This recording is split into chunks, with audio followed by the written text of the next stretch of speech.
Good evening बच्चों। तो आज हम पढ़ेंगे हॉकी का जादूगर। ध्यानचंद सेंटर फॉरवर्ड की जगह हॉकी के मैदान में खेल रहे थे। जो बच्चे ध्यानचंद हमारे एक हॉकी के प्लेयर थे और जिन्हें हॉकी का जादूगर कहा जाता था, वह हॉकी के मैदान में खेल रहे थे।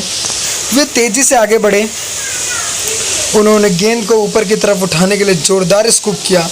गेंद गोल पोस्ट से ऊपर होकर निकल गई। गोल नहीं हुआ।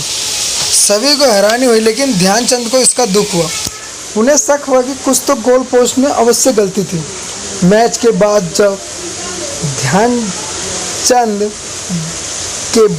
जब इन्होंने कहा कि कुछ ना कुछ गलत है गोल पोस्ट, तो उन्होंने गोल पोस्ट को मापा गया तो उसकी ऊंचाई 3 इंच कम पाई गई थी। सेंटर फॉरवर्ड के रूप में खेलते हुए ध्यानचंद अपने जीवन काल में 1000 गोल किए थे। यह विश्व रिकॉर्ड है। ध्यानचंद का जन्म 29 अगस्त 1905 में हुआ। 5 में इलाहाबाद में पिता सोमेश्वर दत्त सिंह और माता श्यामा देवी के घर हुआ था। इनकी पत्नी का नाम जानकी देवी था। ध्यानचंद ने केवल 16 वर्ष की आयु में ही भारतीय सेना में नौकरी प्राप्त कर ली थी।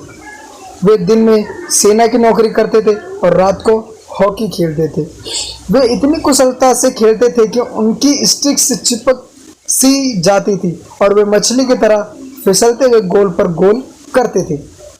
इनके प्रशिक्षक सूबेदार मेजर वाले तिवारी थे। ध्यानचंद को खेल में प्राप्त उपलब्धियों के कारण 1947 में मेजर पद प्रदान किया गया था। सन 1943 यानी सन 1943 में बर्लिन ओलंपिक में ध्यानचंद ने भारतीय हॉकी टीम के कप्तान के रूप में हिस्सा लेकर जर्मनी को 8-1 से हरा दिया था। उस मैच को जर्मन तानाशाह एडोल्फ हिटलर ने भी देखा था और उसी ने टीम को स्वर्ण पदक देने थे, लेकिन अपने देश को हारा देखकर वे वहां से चले गए थे।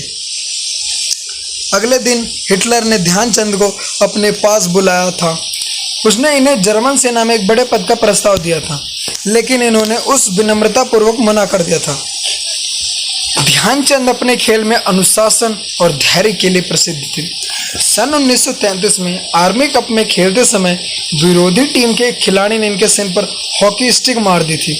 इन्होंने अपने चोट पर पट्टी करवा कर लगातार 6 गोल कर विरोधी पक्ष से बदला लिया था। क्रिकेट में यदि ऑस्ट्रेलिया के बल्लेबाज जॉन ब्रैडमैन को भगवान कहा जाता है, तो वहाँ हॉकी के क्षेत्र में यही स्थान ध्यानचंद को दिया जाता है। वियना के एक क्लब में उनकी 4 हाथ वाली मूर्ति भी लगी हुई है। विपक्षियों ने कई बार इनकी हॉकी स्टिक को तोड़कर भी देखा था कि कहीं उसमें चुंबक तो नहीं लगा हुआ था, जिसके कारण ये तेजी से गोल करते थे। सन 1956 में ध्यानचंद को भारत सरकार ने पद्म भूषण से सम्मानित किया था। इनके सम्मान में डाक टिकट भी जारी किया गया था। इसके पुत्र अशोक कुमार ने भी सन 1975 के विश्व कप में भारत को हॉकी में विश्व विजेता बनाया था। ध्यानचंद ने बाद में राष्ट्रीय खेल संस्थान पटियाला प्रशिक्षक का कार्य किया था। इनका मृत्यु 3 दिसंबर 1979 में दिल्ली में हुआ था। इनका अंतिम संस्कार झांसी के उसी हीरो ग्राउंड पर किया गया था जहां इन्होंने हॉकी खेलना शुरू किया था। तो बच्चों, अभी हमने पढ़ा हॉकी के जादूगर ध्यानचंद के बारे में, और अब उनके हम क्वेश्चन आंसर कर लेते हैं। ध्यानचंद के चेहरे पर अफसोस के भाव होने पर भी वे मैच खेलते रहे। इसका क्या कारण था? ध्यानचंद ने गोल करने के लिए जोरदार स्कूप किया था, लेकिन गेंद गोल पोस्ट के ऊपर से होती हुई बाहर निकल गई थी। उनके चेहरे पर अफसोस के भाव थे। बाद में जान से पता लगा था कि गोल पोस्ट की ऊंचाई 3 इंच कम थी, इसी कारण बॉल ऊपर से निकल गई थी। ध्यानचंद की खेल भावना में अनुशासन और धैर्य की भावना कूट कूट कर भरी थी। इसका पता कैसे चलता है? 1933 में आर्मी कप में खेलते समय एक खिलाड़ी ने इनके सिर पर हॉकी स्टिक दे मारी थी। इन्होंने घायल अवस्था में घाव पर पट्टी कराई थी और मैदान में जाकर ताबड़तोड़ 6 गोल कर दिए थे, जिससे इनकी खेल भावना में अनुशासन और धैर्य की भावना का पता चलता। इन्होंने उससे बदला लेने के लिए नहीं गेम खेला, इन्होंने अपने लिए गेम खेला, और जिससे इन्होंने अपने लगातार इन्होंने 6 गोल कर उसके मुंह पे तेज एक तमाचा मारा, जिससे वह अपनी हार को स्वीकारता है। ध्यानचंद के बचपन का नाम क्या था? उनका नाम ध्यानचंद कब पड़ा? ध्यानचंद के बचपन का नाम ध्यान सिंह था। सेना के अधिकारियों ने प्यार से नाम ध्यान सिंह से तब रख दिया जब इन्होंने सेना में नौकरी मिल गई थी, और यह रात के समय में खेलते थे, जिसके कारण ये रात में हॉकी खेलते थे, इसलिए इनको इनके दोस्त भी इन्हें ध्यानचंद के नाम से पुकारते थे। हिटलर खेल के मैदान छोड़कर क्यों चले गए? वह उन्हें अगले दिन ध्यानचंद को क्या प्रस्ताव दिया था?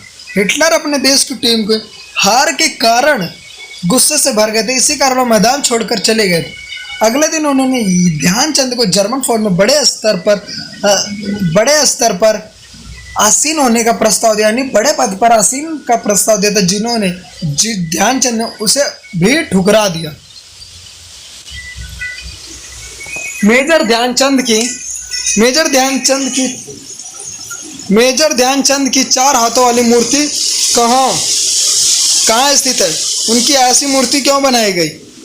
मेजर ध्यानचंद की 4 हाथों वाली मूर्ति ऑस्ट्रिया की राजधानी वियना के एक क्लब में स्थित है। उनकी ऐसी मूर्ति इसलिए बनाई गई कि 2 हाथों से तो इतने गोल हो ही नहीं सकते जितने ध्यानचंद ने अपने जीवन काल में कर दिए थे।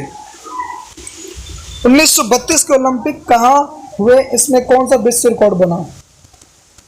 उत्तर 1932 के ओलंपिक लॉस एंजलिस में थे।